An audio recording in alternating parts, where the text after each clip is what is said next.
Welcome back to our channel, where ordinary encounters turn into extraordinary lessons about power, perception, and public freedom.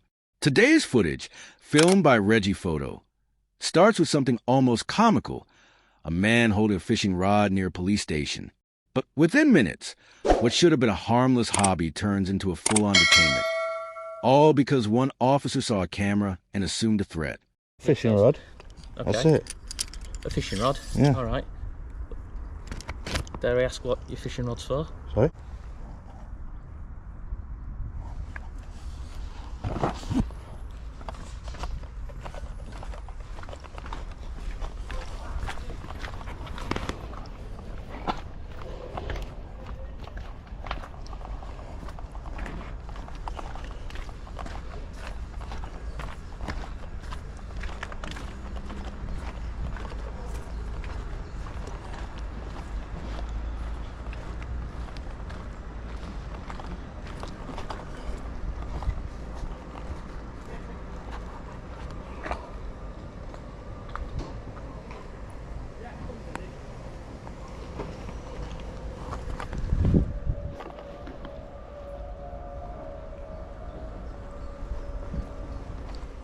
A seemingly harmless start.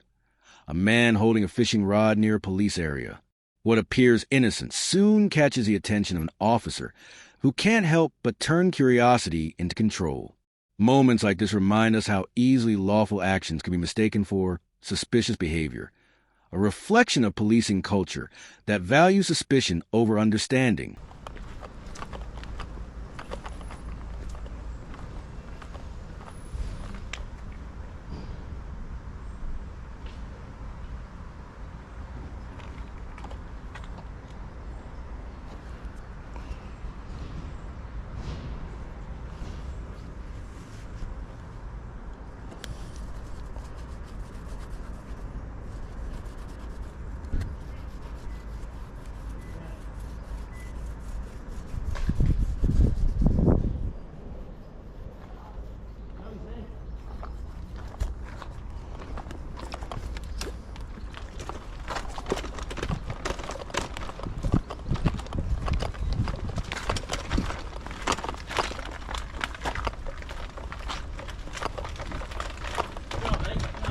No, thank you.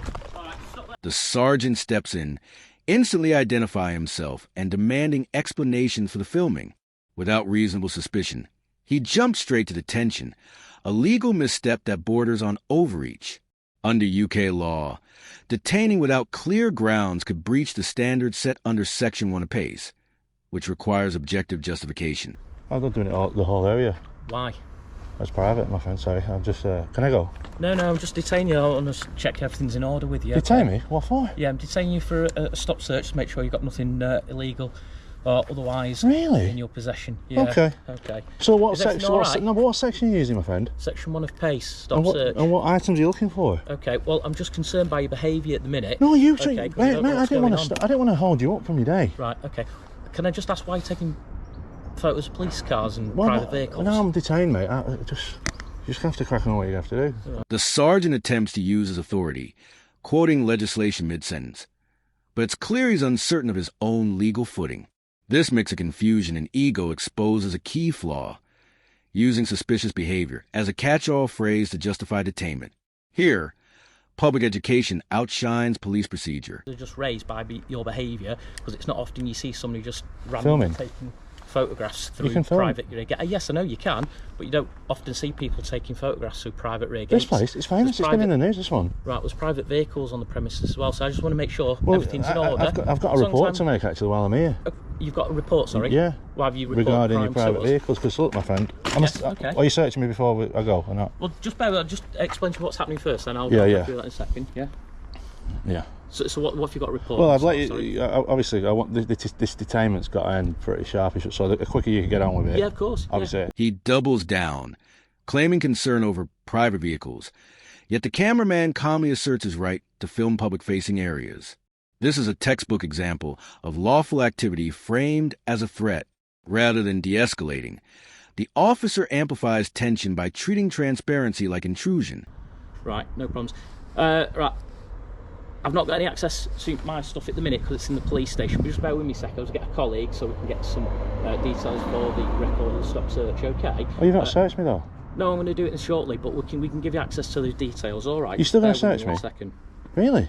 Well, I have to give you a record of why I've stopped it. No, but stop an account. I'm going to give you a record of why I've stopped an account. Oh, so it's not a search, it's just stop an account. No, because I can see you've got nothing on you at the minute. You've got, obviously, your bag's open. I can see into your bag. Okay, so you're being straight with me, so I'll be straight with you. Okay. Yes. So we'll give you a record that I have stopped an account and spoken to you. When the sergeant backtracks and shifts from stop and search to stop an account, his uncertainty becomes obvious. It's the kind of mid-conversation reversal that shows how authorities sometimes improvises legality. In this moment, the power dynamic flips. The cameraman stands firm, while the sergeant looks for justification. You've got a fishing rod in there. Yes. I sort of ascertained what your purpose was. I thought you was up to something no good. I can clearly see you're here filming. You've got a right to film. But can I go to the pond? Can I go to the pond? Go to the pond. Where's the pond? Is there not a pond in there? In the car park? Yeah. Not as far as I'm aware, no. Are you sure? I got told there was salmon, trout and everything in here. There might be a pond round here, but I don't know if there's one at the back of the police station. If I wait for the stop and search record, I'm still detained? Or... Well, if you don't want a copy of the stop and account record, that's I'd like a copy, fine. yeah. Okay, well then you can stay, otherwise you can walk off. That's all right, but so I'm not detained. I'm just staying just for the stop and search record. If you want a copy of the record, say I've stopped and spoken. Finally, the officer acknowledges what the public already knew. Filming in public is not a crime. He admits the cameraman has a right to record, and even relaxes into casual talk. The shift from confrontation to conversation highlights one thing. Awareness of rights can neutralize intimidation. Much appreciated, thank you very much. Lima Kilo 231. 3 received, thank you. Right, so my colleague's going to come out shortly, Mate, so I can get you a copy of the stop and account form. I'm not here to waste police time. Yeah, no, if you could get us a reference. Yeah. And blah. Yeah, that's fine. I'll get your reference number. And I could go into the police station and get it. I'm not interested. Well, you've got 12 months from today. I know. To get it. So I'm not interested in taking a bobby off the beat to come and give just it. So if you just give me some, your name, you should call shoulder number, and if you can get like the log number. Yeah, I'll backup is called. Yet the situation deflates rather than escalates. Even other officers hesitate to act. Proof that not everyone on scene agreed with the detainment. It's a rare glimpse into how individual judgment can either uphold or undermine lawful policing. It's like... Well, this is a private road, so there is no parking restrictions on it.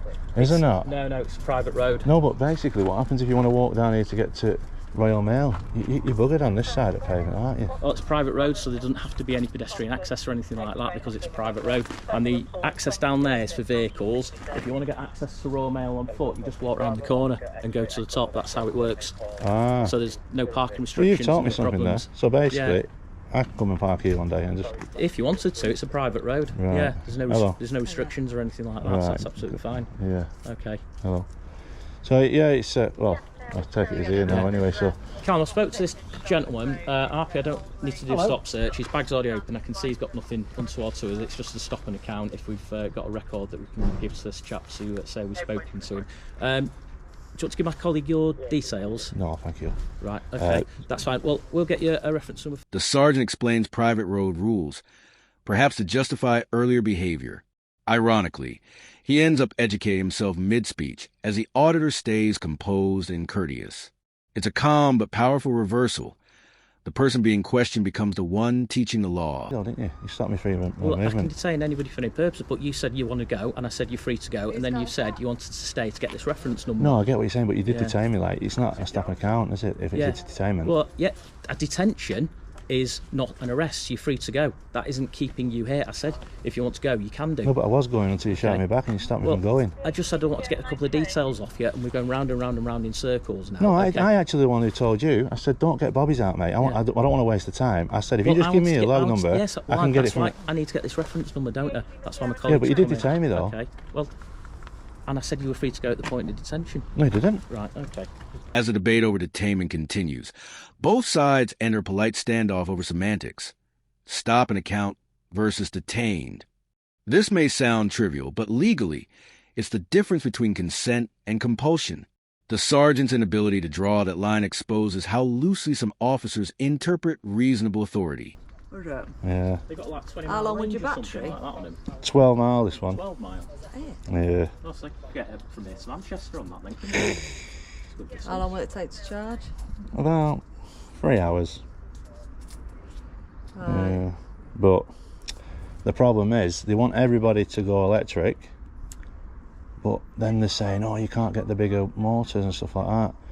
But everybody's not the same as say, like those who just want to abuse the law and go 40 mile an hour. Some of us want one to drive safely, Use, yeah. but get longer range, because it's all about range. Problem is, well, it's like you say, isn't it? Where can you charge that at home, and that's it. Yeah. But if I had So one you with, could say, only go, 60 12 mile miles range, home. I'd be out all day on it. What's your wheel underneath for then, in the middle? Oh, that's so when it folds up, you can pull it. Oh, that's alright, isn't it? Oh, yeah. So when you run out of charge, you can walk it up to When wherever. you've done your 12 miles. Thing is, it's only going to get worse, your battery, isn't it, the more you use it? Yeah. How much is a new battery? 300 quid. Joking. No. So is the bike carbon? Is it lightweight? It's lightweight, but I think it's just alley right through, yeah. Massively, right? It's good, that. Brilliant. Just keep copy of this reference. The tone shifts entirely. Small talk about bikes, batteries, and electric motors replaces the earlier tension. In this lighthearted exchange, we see what accountability looks like in real time. Respect earned, not demanded. When the uniform relaxes, so does the entire environment. Number, Yeah. and then if obviously you get stopped by anyone else, you can say, look, I have been stopped, spoken to, I'm Yeah. just filming, go about me, whatever, and then we've got a record that Yeah. we have seen you, because until we speak to you, we don't know what we don't know, do we, at the end of the day? No, I know what you're saying, yeah. but you did detain me. You could have. Yeah. Obviously, I was trying to go away, you know. Yeah, because I didn't know what you was up to at that point, did I, until I started speaking to you. Some of our personal cars in there, do you know what I mean? Yeah. Sometimes they've been posted online and it does put officers at risk, do you know what I mean? But the only thing is that I don't have access to the database. Right. And because none of us own our own plates. No, but other people some do have people access to databases, and reg numbers can get uploaded, and then it causes problems for other people, doesn't it? Yeah. But So you always get one who parks here with, say, 999 in his number plate, so it's like he's asking for everybody to. well, people who aren't in emergency services also get 999 number plates, believe it or not. I've seen it in police stations, Yeah, mate. yeah, you get all sorts You of know, things. and you Probably think a present. Yeah. And then they're like, oh, see you later. might be an Okay, inspector. thanks for your time, take care. So Go it's- and do additional caution. So Sergeant Berry, yeah, Harry. Barry, Alright, take care, thanks for your time. take care. Enjoy your bike trip. Before leaving, the sergeant admits the real concern, that some footage online exposes officers' private cars. It's a valid safety point, but not an excuse for unlawful detention. This rare honesty closes a gap between authority and public perception, showing how dialogue can rebuild trust, if handled with humility.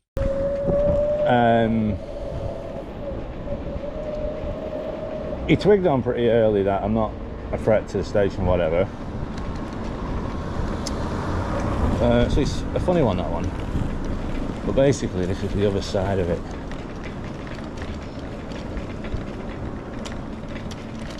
Hello.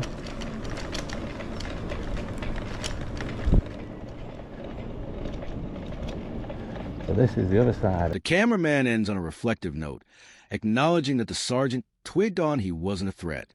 What started as tension ends as mutual understanding. It's a reminder that education, not ego, is what separates professionalism from paranoia.